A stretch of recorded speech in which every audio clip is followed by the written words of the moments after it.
Few games have left me as unsettled, scared, bittersweet, and somber as Signalis.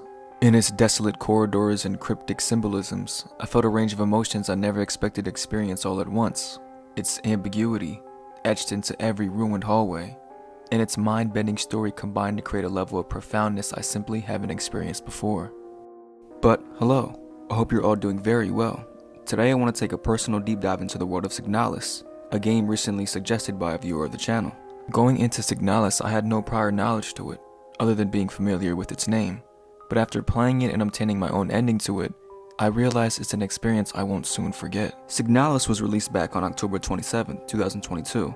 It's a psychological horror adventure with survival puzzle elements, developed by Rose Engine. It blends this older PlayStation style of graphics with this new age-minded development to create a one-of-a-kind experience. In this video, I'll share my own take on Signalis' haunting narratives, exploring its themes of identity and feelings, and unpacking why its story feels so profoundly brilliant. If that sounds interesting to you, why not like and subscribe? I make a ton of different videos analyzing all sorts of different types of games and would love to have you. But with all of that finally out of the way now, let's deep dive into Signalis.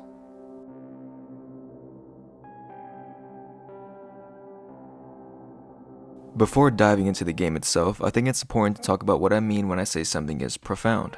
The word itself means something deep, something with intellectual or emotional insight. It's a word often used to describe art, and in the case of Signalis, I don't think there's a more fitting word. What makes something feel profound is subjective. Themes hit people differently and interpretations vary from person to person, and that's the beauty of storytelling in games. Every playthrough is unique. People learn, people adapt, and sometimes they leave with more questions than answers. In many ways, Signalis is about exactly that, the process of living and learning, and we see that play out clearly through our protagonist, Elster. We first meet Elster in her cryostasis chamber, with a very eerie message of, "Wake up." She stands up, and we start exploring the ship. There isn't much that's given to us though. The seed of ambiguity is planted immediately. Throughout the ship we get bits of information through notes, booklets, and so forth. The atmosphere feels so heavy, the flickering lights and sounds of Elster's footsteps hitting the metal floor. It shows an underlying theme of loneliness. It's just the intro, but it feels like much more. As we observe the ship a bit more, we find things to contextualize the story a bit. Notes of the ship we're on, the words replica and gestalt first seen here, as well as a cryptic bloody note. Words like cycle capture the viewer's mind immediately. My favorite part of this intro isn't just the oppressive atmosphere or the cryptic symbolisms, it's the curiosity it ignites. Signalis is designed for multiple playthroughs, each time revealing new layers. This first segment, with its ambiguity and open questions, set the stage for the entire experience.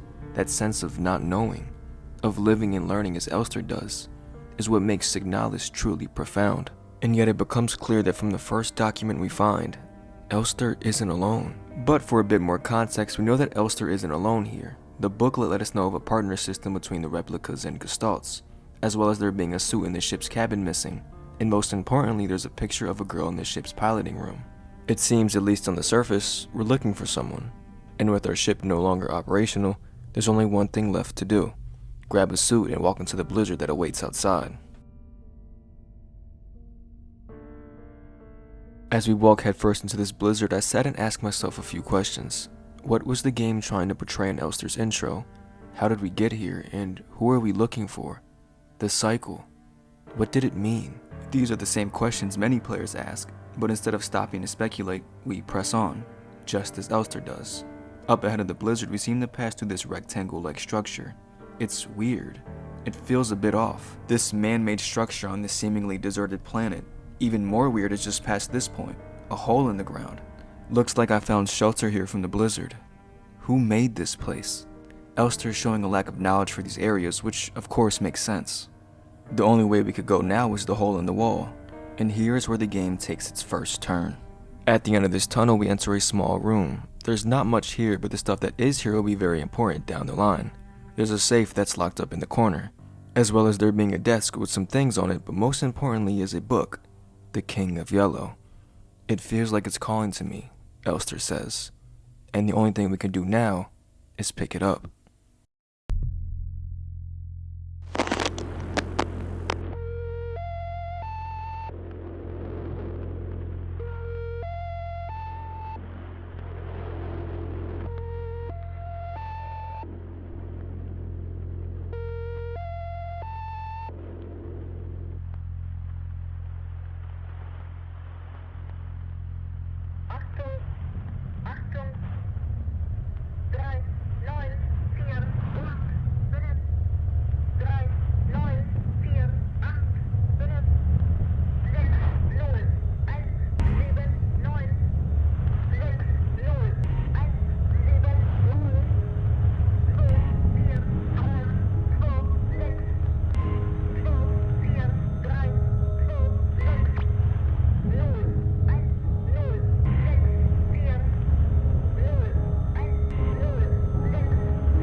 What an intro can do for a game is one of the most essential moments in setting the tone of a story, and this doesn't just revolve around gaming.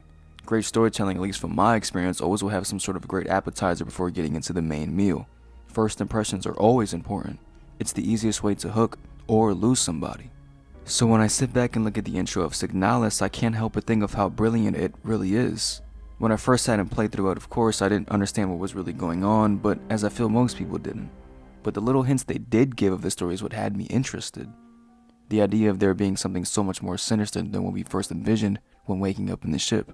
The bloody notes, the odd man-made structures, and of course this almost psychological breakdown of Elster's mind in real time. It's these moments in the moment and when looking back where you can appreciate the attention to detail that was put into making this story. And one thing I don't want to overlook is the artistic use of another language in this game. I didn't mention it before, but Rose Engine is a development team based in Germany, so there's a lot of foreign language used throughout Signalis. Specifically used is German. For a game like Signalis, where you already feel out of place, almost shut off in an entire different world, the use of a foreign language that you don't understand causes this underlying tone of alienation. Basically, it causes you to feel more out of place than you already do. This is something I came across even on my first playthrough and even now. It's such an underrated artistic approach.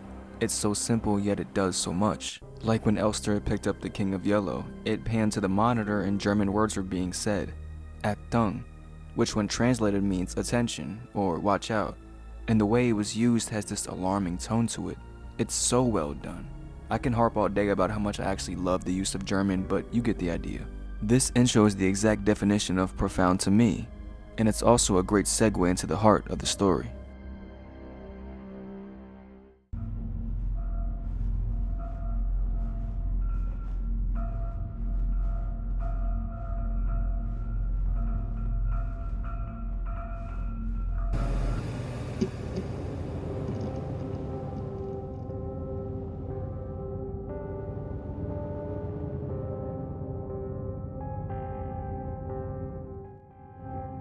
Chapter 1. Synchronicity.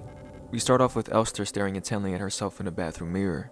This is where the journey truly begins. She says she's looking for someone. A girl. Something we noticed when in the ship for the first time. The picture that was in the pilot's room. And Elster confirms it here. Our mission is to find her. Now from this point on, this game takes a deep dive into so many different branches of interpretation. So many notes and things of that nature are scattered across this facility we find ourselves in. If I were to cover it all, I would be here for hours. In this video, as I said earlier, it's my own interpretation of the game, the things that caught my eye the most. So if there's things that I may have overlooked, well, you know why. But I'm still very curious to hear your interpretation of the things in this game, so leave them in the comments below. Would love to hear it. We now find ourselves in a facility, not knowing how or why we got here. Only thing we know now is what we are here to do. And it's to find her. The facility is essentially abandoned, doors locked everywhere and messages of staff shortages at the reception desk. The facility is known as the S-23 Sierpinski. The same ominous vibe we got in the intro is the same one we have here. It carried over nicely. Just getting past this point, we see a camera that's almost eyeing us down, going where we go. Feels like someone is hovering over you at all times. Even more weird is right next to the game's first safe room. It's a dead Yule unit, slumped over while being in a horrible state. An infection seemingly the cause. The Yule unit's placement of the body is an artistic choice. Every time you enter or exit the safe room, you get reminded of the reality you're really in. The chapter also showcases the definitions of replicas and gestalts, replicas being an android based off a gestalt, while gestalts are essentially regular humans. The relationship between replicas and gestalts are important, as if you remember from the intro, the pairing of those two terms were placed in a booklet. The game was setting that as a foundation so down the line it'll click in your brain that it's important. And to Elster, it's immensely important. A bit past this point, we meet an injured star unit. A quick discussion with her shows we're looking for a gestalt, presumably the same one we saw on the ship, though she looks a bit different than before. The star unit says that all gestalts were moved out of this facility into some underground unit, and that the person we are looking for is probably dead. A bit of a negative assumption, but with our newfound information, we keep moving forward. One thing I've noticed at this point in the game is Elster's emotions. She's almost void of it. The star unit saying that the person she's looking for is probably dead had no effect on her at all. She's so concentrated on the mission. Her emotions may be void, but it's also the thing keeping her going. The will to find her friend. This is also the same drive of the first gestalt we meet, Issa. We meet Issa around the facility. She is searching for someone, just like ourselves. We first see her and she's bloodied up, assumingly killing one of the infected units.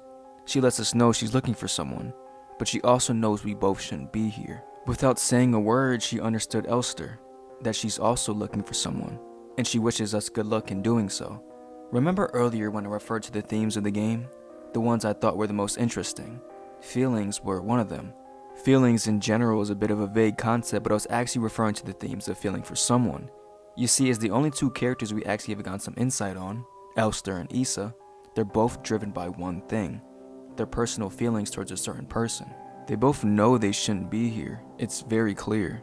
This facility is mobbed with these infected androids. No one is around anymore. Yet here we are, driven by our feelings towards finding that someone. It's one of my favorite early themes so far because in this lore-driven, insanity-built facility with so many unanswered questions, the feelings within are what drive us the most, and that's all we need to know to keep going. Deeper into the facility, we can see a bunch of notes left behind from a bunch of gestalts, as we are currently in their living quarters. The notes kind of giving us some insight on how the facility turned into what it is now. We can slowly see the mental decline of the facility, each note giving us a different perspective. One note in particular though is about us, from Alina, the girl in the photo. Feeling a little lightheaded today. I hope it's not that new flu that seems to be going around. I can't afford to miss any more shifts. That storch at the factory was chewing me out for what it felt like hours for fainting at work the last time I got a cold. I haven't seen Elster these last few days. I hope she's okay. More and more people go missing in the mine lately, including replicas. Not even the protectors seem to be safe.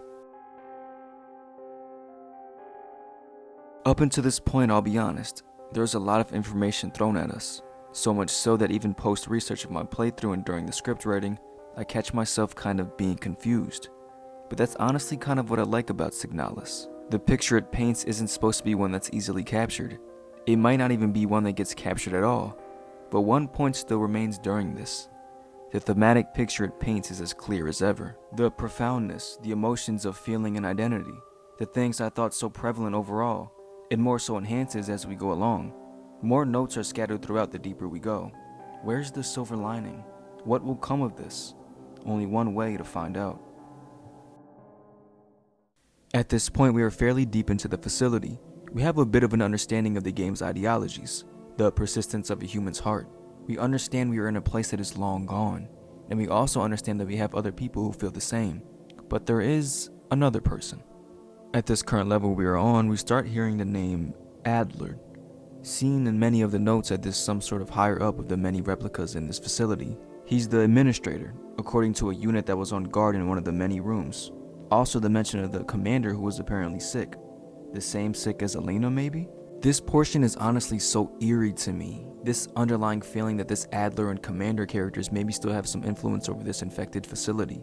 The two at the top of the food chain don't just randomly go missing. One of the many notes about him says this: P.S. Keep an eye on the administrator unit. Since the incident, he's been acting stranger than usual. But now all we can do is progress. Eventually, we run into Issa again. She tells us who she's looking for, her sister. A loop perfectly back into the reoccurring theme of feeling. Issa says it herself here. She wonders what happened to the facility, but she really doesn't care. The only thing she does care about is finding her sister. You root for her a little bit. You don't know her, the role she plays, or anything of that nature, but as someone looking for someone like yourself, you resonate with her.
Adler.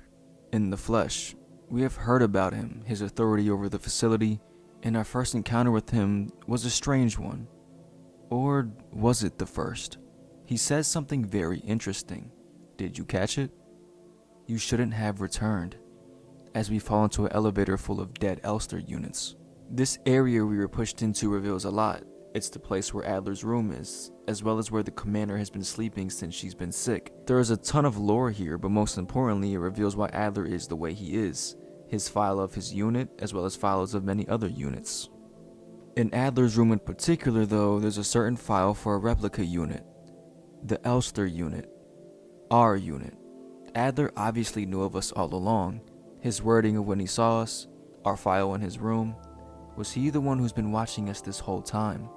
But if he's so obsessed with us, why would he try and stop us? This is another profound moment to me. Adler is introduced as a shadowy figure, cold, distant, even physically aggressive when he shoves Elster down the elevator shaft. That moment pivots your relationship with him.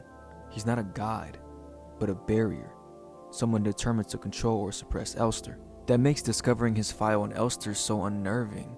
It's not his intimate curiosity or compassion. It's an obsession from a deranged higher up, his mental state at an all-time low, and continuing to go lower and lower. Further investigation into his room reveals his secret journal. It's a normal journal at first, just him writing of his days in the Sierra Pinsky. Nothing out of the ordinary, but as the pages flip, so does his mind. A new level of low on each entry, signs of deja vu. Not remembering things he wrote in a slow realization of what's truly going on. It feels as though in this room, I peer into another version of reality. And if we look at the date of the entries, well, they never change. He's trapped in a cycle. Now, where have we seen that before? The way this game is able to capture these moments, the way it's able to slowly string you along this brittle path into the end, it's a testament to the devs with their brilliant writing. This moment truly captures the idea of psychological horror, the control, the endless repetition of Adler in this cycle. We know of it now, and it's time to put it to an end. Honestly, when I read that entry in Adler's journal, I actually paused and thought, this is getting too real. Have you ever had a moment so jaw-dropping you just sat there, stunned? That was this moment for me. Drop your own experiences in the comments, I'd love to hear them. With Adler's keycard, we are now able to go even further down, to the mines, where the gestalts have been sent. Elster's face, it tells 1,000 tales.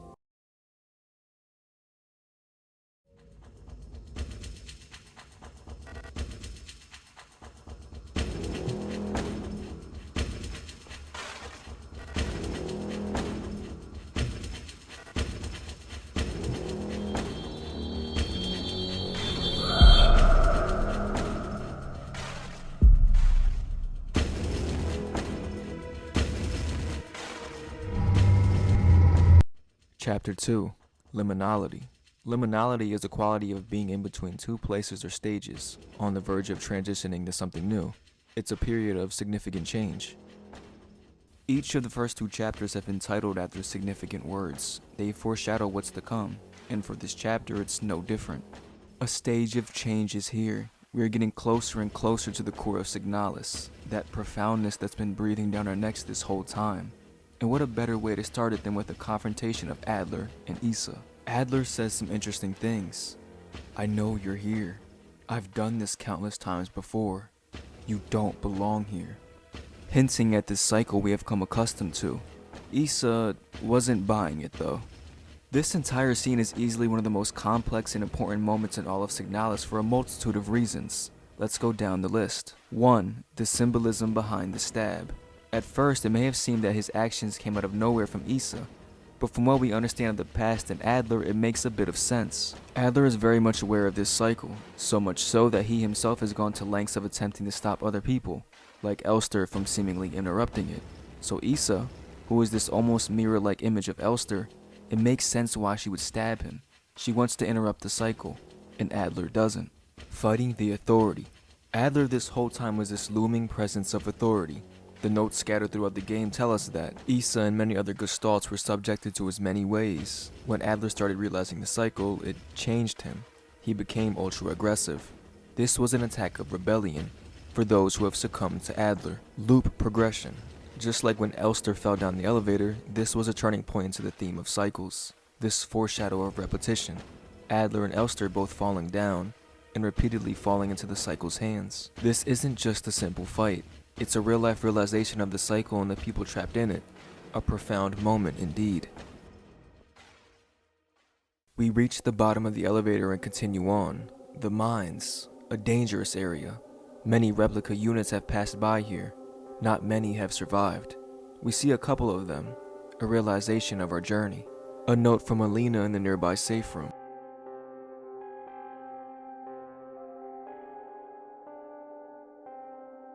We then continue on, deeper into the mines, until we find the pit, the one Adler fell down into.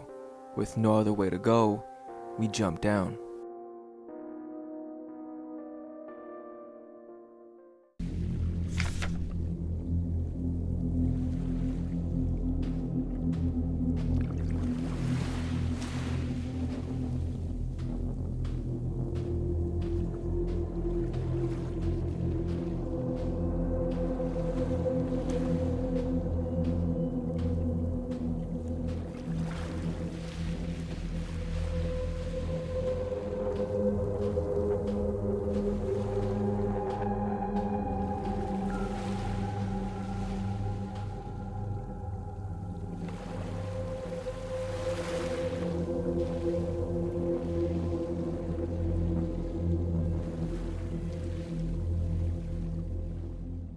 Nowhere is the area we are currently in, an area that seems to be the closest home to this infection, or the cycle.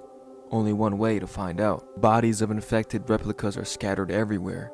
The walls are meat-like we are in the heart of Signalis. And lo and behold, we find our friend Isa once again. She has come all this way, through sheer force and determination to find someone. Her body bloodied and scarred, bandages and cuts everywhere. It didn't matter to her. It ended up catching up to her though. She needed a rest from all of it. Who can blame her? A prison from which the only escape is death. Deep below, the dreamer floats in the sea of flesh. The red eye birthing a new world from their dream for eternity, and each time the dreamer turns over in their sleep, the world turns over too. Only until flesh remains. Birthing new worlds until flesh remains. We see it in real time. The flesh is turning over now. We see it. It's a part of our world. And maybe the next world. Until the cycle is broken. Going up those familiar steps from before. Seeing that familiar man-made structure we once walked through from what it felt like centuries ago. We are back once again. Adler makes an appearance as well. A moment of worlds colliding. Elster and Adler meet at cycle's end. Each of them knowing in their own minds what's happening, but both have different reasonings to do what they have to do. As Elster says, it doesn't matter. As Elster walks to her destination, you feel this sense of familiarity. We have been here before, but we also haven't. It's this moment of profoundness. Your entire journey up until this point was a long one. You've uncovered many secrets within. You've seen the story of many characters and have seen Elster persevere through many of things. It all leads up to this point. You walk the path of many before you. Who are you? What are you doing here? Flashes of so many things before you. Dead Elster units everywhere. And what comes next is even more sinister than you could have possibly imagined.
When you think of what makes moments in storytelling profound, what is it? Is it a massive story beat? Does a realization go off in your head? Is it none of the above? Profoundness will always be one of my favorite terms just because it's up to you to determine what it is. And to me, this full circle moment of Elster getting back to the ship we started the game in, the messages of promise flashing the screen, the absolutely amazing OST in the background, and seeing the infamous eye of Elster lose its color as she fails to keep her promise. That's what profound is to me. The story of Elster, Issa, and Adler all strung along by one theme, of feeling. The tale of love is one as old as time. The things you would do to see the person you love happy. A beautiful, bittersweet, somber ending to Signalis. I hope you guys enjoyed this video. When I stepped into the world of Signalis, I had absolutely no idea what I was in for, and it turned out to be one of my favorite experiences of all time. Now, I do want to make it known that this isn't the only ending to Signalis. It's also not even close to all of the lore and explanations this game has to offer, but I think this is a good cliffhanger to leave off on. If you guys want to see my analysis on the other endings and lore to the game, let me know in the comments below. Would love to hear from you all. And let me know how you felt about this video in general. I haven't posted in about a month, which I sincerely apologize for. I had a lot of in real life stuff going on along with this video being one of my longer videos on my channel, so I apologize for that. But I'm happy to get back into the groove of making videos once again, and to hear from you guys and to make new conversation. It's one of my favorite things about making content. If there's anything you guys want me to cover next, let me know in the comments below. And if you guys enjoyed this video, why not like and subscribe? I'll make analysis videos like this for a ton of different games and would love to have you. But that's all for me. Thank you everyone for watching, and goodbye.